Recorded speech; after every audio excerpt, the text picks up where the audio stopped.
ঈসা নবীর মায়ের নাম হযরতে মরিয়ম আলাইহিস সালাতু ওয়াস সালাম। মনে রাখবেন, হযরতে মরিয়ম আলাইহিস সালাতু ওয়াস সালাম এখনো পর্যন্ত দুনিয়াতে আগমন করেন নাই। আগমন করার আগে হযরত মরিয়ম আলাইহিস সালাতু ওয়াস সালামের মা, যার নাম ছিল হযরতে হান্না, নাম কি? হযরত মরিয়ম আলাইহিস সালাতু ওয়াস সালামের বাবা, যিনি ছিল বর্তমান জেরুজালেম ফিলিস্তিনে যেই মসজিদ অবস্থিত বাইতুল মুকাদ্দাস, ইসরাইলের জালেম বাহিনী যে মসজিদকে দখল করার জন্য মুসলমানের উপর অত্যাচার চালায়, ওই বাইতুল মুকাদ্দাস মসজিদের মধ্যে ইমাম ছিলেন 5 জন। কয়জন? এর মধ্যে হযরত মরিয়ম আলাইহিস সালাতু ওয়াস সালামের বাবা একজন, আর হযরত মরিয়ম আলাইহিস সালাতু ওয়াস সালামের খালু একজন, আর এছাড়া আরো 3 জন ইমাম ছিলেন বাইতুল মুকাদ্দাসের। এই পর্দার অন্তরালের মায়েরাম, আপনার একটু অন্তরের কানটা দিয়া শুনবেন। কোন মহিলার গর্ভে সন্তান না আগমন করলে ওই মহিলার মনে কত কষ্ট থাকে। কোন বাবারে বিবাহ করার পরে আল্লাহ যদি সন্তান না দেয়, ওই বাবার কলিজা ফেটে কত কান্না চলে আসে। ওই বাবা একটা সন্তানের জন্য কত লাখ লাখ টাকা ডাক্তার কবিরাজের কাছে খরচ করে ফেলে। ঠিক তেমন ভাবে হযরতে মরিয়ম আলাইহিস সালাতু ওয়াস সালাম, ওনার আব্বা জান বলেন, আমি বাইতুল মুকাদ্দাসের ইমাম, কিন্তু আমি বাইতুল মুকাদ্দাসের ইমামতি করা অবস্থায় আমার আল্লাহ তাআলা আমার একটা সন্তান দেয় না, একটা সন্তান দেয় না। আমি একদিন আমার ঘরে প্রবেশ করলাম, ঘরে প্রবেশ কইরা আমার স্ত্রীকে বললাম, ও আমার স্ত্রী গো, আল্লাহ তো আমাদেরকে একটা সন্তান দেয় না। আমি বাইতুল মুকাদ্দাসে ইবাদত করি, তুমি তোমার ঘরে ইবাদত করো রে স্ত্রী। চলো না আজকে আমরা 2 জন একসাথে আমাদের ঘরে বইসা 2 রাকাত শুকরিয়া আদায় করার লক্ষ্যে আমার আল্লাহ তাআলার দরবারে নামাজ আদায় করি। কালীপুরা এলাকার মুরব্বী বাবা, পর্দার অন্তরালের মা, স্বামী স্ত্রীদেরকে গভীর রজনীতে শুধু মিলন করার জন্য আমার আল্লাহ তাআলা রাত্র দেয় নাই। বাবা, বাসর রাতে যে 2 রাকাত নামাজ পড়ে বাসর শুরু করছো, একবার চিন্তা করে দেখো আর কোন দিন তুমি তোমার স্ত্রীকে সাথে নিয়ে নামাজ আদায় করেছো। আল্লাহর নবী বলে, ওই স্বামী স্ত্রী বড় ভাগ্যবান। নবী গো কারা? বলে, যেই ঘরের মধ্যে স্বামী সামনে দাঁড়ায়া আর স্ত্রী স্বামীর ডানে দাঁড়ায়া পেছনে নামাজ আদায় করে, তাদের মতো ভাগ্যবান স্বামী স্ত্রী আর দুনিয়াতে না। বাসর রাতে 2 রাকাত নানিরা আর খালারা মামিরা ফুফুরা পড়াই দিছে, এরপরে আর জামাই বা জীবনে এক লগে নামাজই পড়ে না। ঠিক আছে, ঠিক আছে, ঠিক আছে। আরে যারা বাড়িতে যে ঘুমাইয়া লেছে এরা চিন্তা করতেছে, কি একটা ওয়াজ হইতাছে রে, আমরা শুনতাম না রে, কালকে সাদওয়ানে বয়ে বয়ে কইব। সময় আছে, চলেন। আর আমি ফুসকা মানুষ, ছোট মানুষ, এ বয়সে ওয়াজ মাহফিল করি 9 বছর হয়ে গেছে, হিসাব করে দেখছি 17 সাল থেকে তো ওয়াজ করি। আলহামদুলিল্লাহ, আমারে এই যে মুরব্বী, বিশেষ করে পর্দার আলে মহিলা, আপনি খবর লন, বেডিয়ত মনে এর থেকে বেশি না, আমার মহিলারা খুব মহব্বত করে আমার ওয়াজ শোনে। এই যে আমলের বিষয়গুলো বইলা দেই এই বলার কারণে। এখন আপনি তো বাজ্যা নামাজের কথা বড় কইতারেন না, কইবেন কেমন? কারণ আপনি নিজেই পড়েন না। আর আটকা ধরে কইলে কিছু একজন বেরিয়ে দেখেন শয়তান আটকা, যদি আজকে ওয়াজ শুনে দেয় কোন যে এই আজকে চলো নামাজ পড়ি, বেডি ডাইরেক্ট আমনের করবো, কোন দিয়ে সান উঠছে, কথা কয় না? হ্যাঁ, কয় না? এটা বড় ডেঞ্জারাস বেরিয়ে ওয়াজ। ঠিক আছে না? আচ্ছা ঠিক আছে। আব্বাজি আপনারা কথা বললেন না, মাদ্রাসার ছাত্ররা বাইরের ওই যে সাউন্ডটা বাড়ি দেয়, এটা একটু বন্ধ কমাই দেন। মাশাআল্লাহ। তো আমার বাবাজিরা শুনেন, স্বামী স্ত্রী একসাথে নামাজ পড়বেন, মোহাব্বত হবে, মোহাব্বত। কি হবে? আপনার সংসারে অশান্তি হবে না। স্বামী স্ত্রী একসাথে নামাজ আদায় করলে আল্লাহ তাআলা খুশি হয়, সংসারে শান্তি হয়। তো হযরত মরিয়মের আম্মা জান হযরতে হান্নার কাছে ওনার স্বামী ডাক দিয়ে বলে, স্ত্রী গো, কোন দিন একসাথে নামাজ পড়ছি আমাদের মনে নাই, আসো না গো, আজকে আমরা একসাথে দাঁড়ায় দাঁড়ায় নামাজ আদায় করি, দেখি না আমার আল্লাহ গিয়ে দোয়াটা কবুল করেনি। তারা স্বামী স্ত্রী একসাথে 2 রাকাত নামাজের নিয়ত কইরা দাঁড়ায়া 2 রাকাত নামাজ যখন পড়ছে, হযরতে মরিয়মের আব্বা হযরতে হান্নার স্বামী একসাথে নামাজ পড়ে সালাম ফিরায়া সিজদার মধ্যে পড়ে কান্দে, মনি আল্লাহ, একটা সন্তান যদি না দাও আল্লাহ গো, মরার পরে দোয়া করবে কি? ও তুমি কাউরে দিলা 10টা সন্তান, থাকার জায়গা নাই, আবার কাউরে দিলা লক্ষ কোটি টাকা, একটা সন্তান নাই, টাকা পয়সা ধন সম্পত্তি দিলা বেশি করে, কিন্তু মরার পরে কান্দে করে কবরে নামাবে কে তা? আরে রে, প্রেমের খেলা খেলছো দয়াল রে। কার ঘরে খাবারটা খাইলাম? মুরব্বিটা কই? ওনার একটা মেয়ের সন্তান নাই, 8 বছর দোয়া করেন। আমি কইছি এই মেয়েটা যদি বেশি করে কালো জিরা খায়, হাকিম মুন্সির মেয়ে, আর 5 ওয়াক্ত নামাজের পাশাপাশি তাহাজ্জুদ আর সলাতুল হাজতের নামাজটা পড়ি, 3 মাস স্বামী যদি কাছে থাকে আর ইবাদতটা রানিং থাকে, আল্লাহ সন্তান দিয়া নিয়ামত দিয়ে। এই নিয়ামত আল্লাহ তাআলার পক্ষ থেকে আসে। নিয়ামত কার পক্ষ থেকে আসে? এজন্য আশেক লেখছে, ও তুমি কাউরে দিলা কোটি টাকা, একটা সন্তান নাই, আবার কাউরে দিলা 10টা সন্তান, থাকার জায়গা নাই, টাকা পয়সা ধন সম্পত্তি দিলা বেশি করে, মরার পরে কান্দে করে কবরে নামাবে কে তা? আরে রে, প্রেমের খেলা খেলছো দয়াল রে, তোমার খেলা চমৎকার, দোস্তরে কান্দাইয়ার দয়াল মিলাইছো বাজার রে, প্রেমের খেলা খেলছো দয়াল রে, নির্দোষী রে রাখো দয়াল ববের জেলখানায়, আবার অপরাধ করিয়া কে গো ঘুরে সর্বদাই, হাকিম হইয়া হুকুম কর, পুলিশ হইয়া ধর, আবার সর্প হইয়া দংশন কর, পূজা হইয়া যার রে, প্রেমের খেলা খেলছো দয়াল রে, জোরে কোন আল্লাহু আকবার।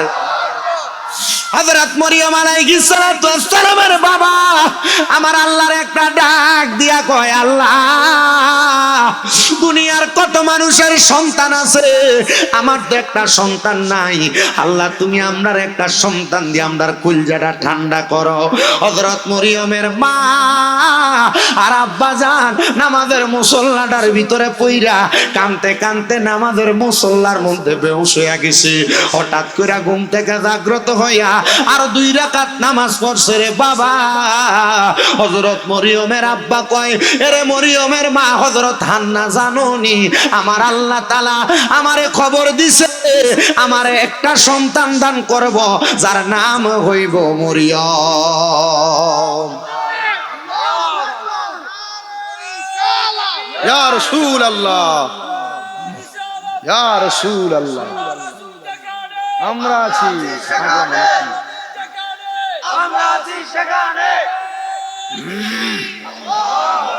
হ্যাঁ মুসলমান শুনাম, হযরত মরিয়ম দুনিয়াতে আগমন করছে রে, আব্বা জান ইন্তেকাল করলেন, বাইতুল মুকাদ্দাসের একজন ইমাম কমে গেছে। হযরত মরিয়মের আম্মা জান হযরতে হান্না চিন্তা করলো, এ কন্যা সন্তানটারে আল্লাহ আমারে দিয়া আমার স্বামীটারে আমার কাছ থেকে কাইরা নিলেন। ও আল্লাহ, এটা কেমন আজব খেলা খেলাইলেন। হযরতে হান্না বলেন, আমি আমার কন্যা সন্তানটারে লালন পালন করার মতো কত টাকা পয়সা সম্পত্তি আমার কাছে নাই। হযরত হান্না বলেন, আমি আমার কলিজার টুকরা কন্যা হযরত মরিয়ম রে কুলের মধ্যে কইরা লইয়া আমি চলে গেলাম এবার বাইতুল মুকাদ্দাস মসজিদের সামনে। ডাক দিয়া বললাম, এ বাইতুল মুকাদ্দাসের ইমামেরা কই আছো তোমরা? চারজন ইমাম বাইতুল মুকাদ্দাস থেকে বের হয়ে আসলেন। ওনারা ডাক দিয়া কয়, কি গো বড় ইমাম সাহেবের স্ত্রী সাহেবান, আপনি যে আমাদের সামনে চলে আসলেন, কারণটা কি? বলে, আমি তো আমার কন্যাটারে লালন পালন করতে পারবো না, আমার কাছে তেমন কোনো অর্থ সম্পদ নাই। তারা ডাক দিয়ে বলেন, আমি রাজি আছি। চারজন রাজি হয়ে গেলেন, কিন্তু চারজনকে তো একটা কন্যা সন্তানের দায়িত্ব দেওয়া যাবে না। চারজনের মধ্য থেকে কে কন্যা সন্তানটাকে নিবে তাদের মাঝে প্রতিযোগিতা চলতেছে। এ বাবা, এবার চারজন ইমামের কাছে আমার আল্লাহর পক্ষ থেকে এলহাম চলে আসলো। আল্লাহর বান্দারা, তোমরা প্রতিযোগিতা করবা না এমন ভাবে, তোমরা যে দোয়াত কলম দ্বারা তোমাদের কিতাবের লেখাগুলা লেখো, ওই দোয়াত কলমটা তোমরা কষ্ট করে নদীতে ফেলে দাও।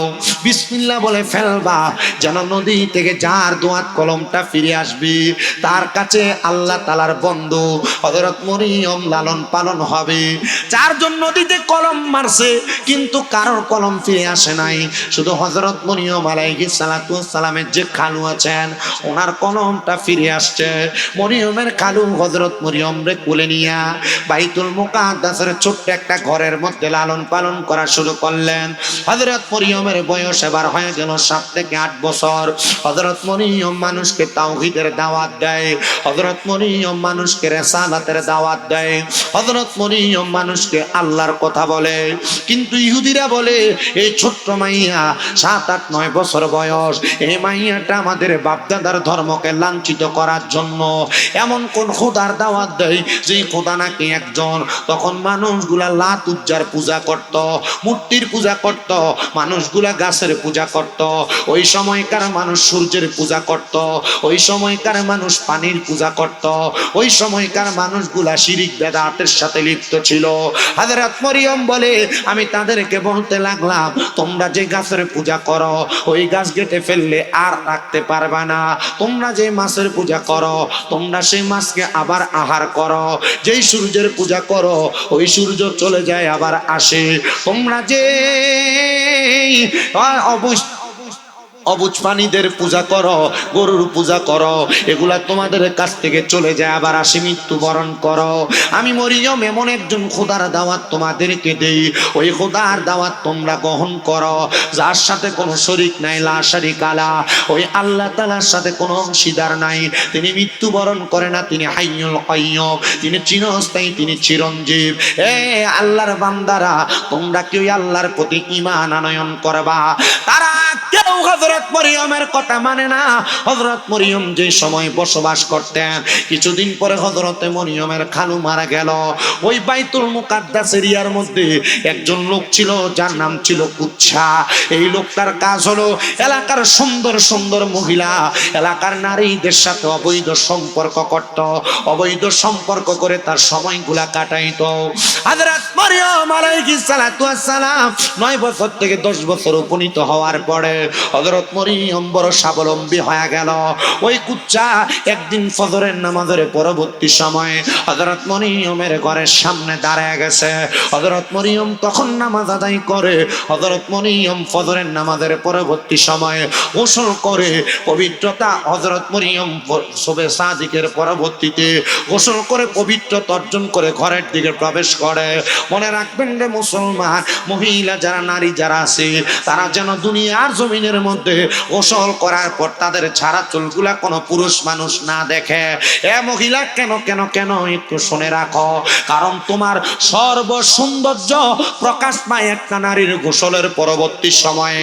এই জন্য তোমরা কখনো গোসলের পরবর্তী সময়ে তোমার স্বামী ছাড়া অন্য কোনো পুরুষের সামনে তোমার চুল ঝাড়বা না, অন্য কোনো পুরুষের সামনে তোমার চেহারা দেখাইবা না। এটা হারাম, হারাম, হারাম, হারাম। কিন্তু তোমার স্বামী স্বামীর সামনে করা এটা তোমার জন্য বড় আরাম, এটা সৌন্দর্য। অনেক মহিলারা আছেন, আমি আপনাদেরকে স্বাভাবিকভাবে বলার চেষ্টা করি, যেগুলার বিচার মাঝে মাঝে আমাদের মুফতি সাহেবানদের কাছে আছে। হুজুর বিচার কি? স্ত্রী গোসল করে আসার পরে স্বামী যদি পরবর্তীতে স্ত্রীর সঙ্গে মধুর মিলনে লিপ্ত হতে চায়, ওই স্ত্রী তখন রাজি হয় না। চিন্তা করে, মাত্রই তো গোসল করে পবিত্র হয়ে আসলাম, এখন কেন আমার স্বামী আবার আমার সাথে মিলন করতে চায়? না না না, আমার মা বোনরা যেন এই ব্যাপারে সাবধান হয়ে যায়, সতর্ক হয়ে যায়। তুমি যদি একবার না দুইবার না 70 বারও গোসল করে আসো, আর তোমার স্বামী যদি তোমার সঙ্গে 70 বার পরবর্তী গোসল পরবর্তী সময় মিলন করতে চায়, তুমি তোমার স্বামীর মিলনে আগ্রহ প্রকাশ করবা। কারণ কি? কারণ কি? কারণ তোমার স্বামী গোসল পরবর্তী সময় তোমার চেহারা দেখে দেখে শান্তি পায়, প্রশান্তি লাভ করে। এবার আপনারা বলেন, মা বোনরাই আদেশগুলো মানার দরকার আছে নাকি নাই? হযরতে মরিয়ম আলাইহিস সালাতু ওয়াস সালাম চলে আসলেন, কুচ্ছা বাজে নজর দিয়ে তাকাইলেন। হযরত মরিয়ম বলে, কুচ্ছা, তুমি যার দরজার মধ্যে যাও সে নারীর ইজ্জত তুমি হরণ করো। আমার বুঝতে বাকি নাই, তুমি আমার ঘরের দরজায় এসে আমার ইজ্জত নষ্ট করবা। হযরত মরিয়ম বলে, কুচ্ছা, সাবধান, বাইতুল মুকাদ্দাসের কোন দরজা দিয়ে আমার ঘরে প্রবেশ করবা না। তবে অনুমতি আছে, অনুমতি আছে, অনুমতি আছে। কিসের অনুমতি? বলে, আমি 2 রাকাত নামাজ আদায় করব। 2 রাকাত নামাজ আদায় করেন হযরতে মরিয়ম আল্লাহ তাআলার দরবারে দোয়া কামনা করে, গো আল্লাহ, আমি মরিয়মের যদি ইজ্জত লুণ্ঠন করে, তুমি আল্লাহ তাআলা তাওহীদের দাওয়াত আমি দেই, তারা আমার তাওহীদের দাওয়াতটা অবহেলা করবে। আল্লাহ, তুমি ছাড়া আমার ইজ্জত কেউ রক্ষা করতে পারবে না। আমার আল্লাহ ডাক দিয়া কয়, রে জিবরাইল, যাও যাও, আমার মরিয়মের ইজ্জতটা রক্ষা করা দরকার। হযরতে জিবরাইল আমিন আগমন করলেন, মুখের ফুৎকার দ্বারা ওই কুচ্ছা নামক লোকটাকে হযরত মরিয়মের ঘরের দরজা থেকে এমন দূরে একটা ঝাটকা দিয়া ফালাইলেন। ওই লোকটা, কুচ্ছা নামক বাজে লোকটার মাথা ফেটে রক্ত বের হয়ে মারা গেছে সাথে সাথে। আর জিবরাইল ডাক দিয়া কই, মরিয়ম আমার সামনে আগমন করেন। হযরত মরিয়ম যখন আগমন করলো, রে বাবা, হযরত মরিয়মকে মুখটা হা করার কথা বললেন।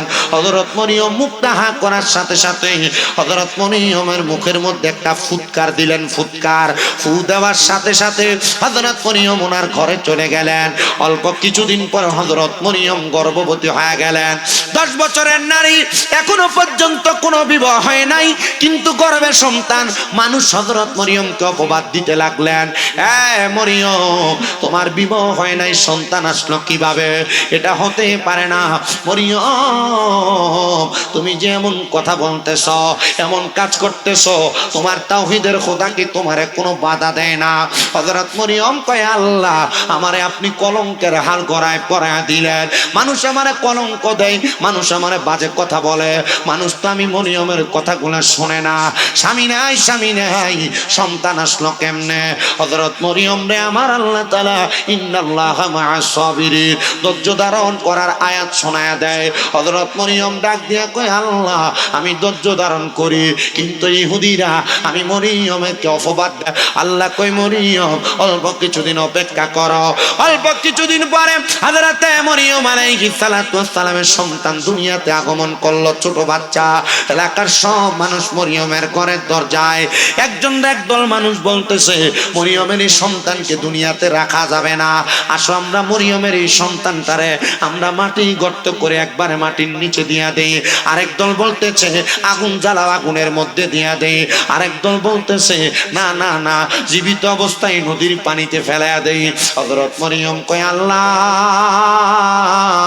ও আল্লাহ, আমি যদি আমার সন্তানটারে দুনিয়ার জমিনের মধ্যে মানুষের হাতে দিয়া দিই, তারা যদি আগুনে পুড়িয়া দেয়, তারা যদি পানিতে ফেলাইয়া দেয়, তারা যদি জীবিত মাটি দিয়া দেয়, আল্লাহ গো, কেন এবার সন্তান দিলা, আবার তুমি কাইরা নিবা? আল্লাহ, না না না, আমি মরিয়ম এটা সহ্য করতে পারবো না। আল্লাহ কই, মরিয়ম ধৈর্য ধারণ করো গো, এই সন্তান সাক্ষী দিবে সন্তানটাকে। যখন হযরত মরিয়মের সন্তানকে তারা নিয়ে যাওয়ার জন্য আসলেন, আসার সাথে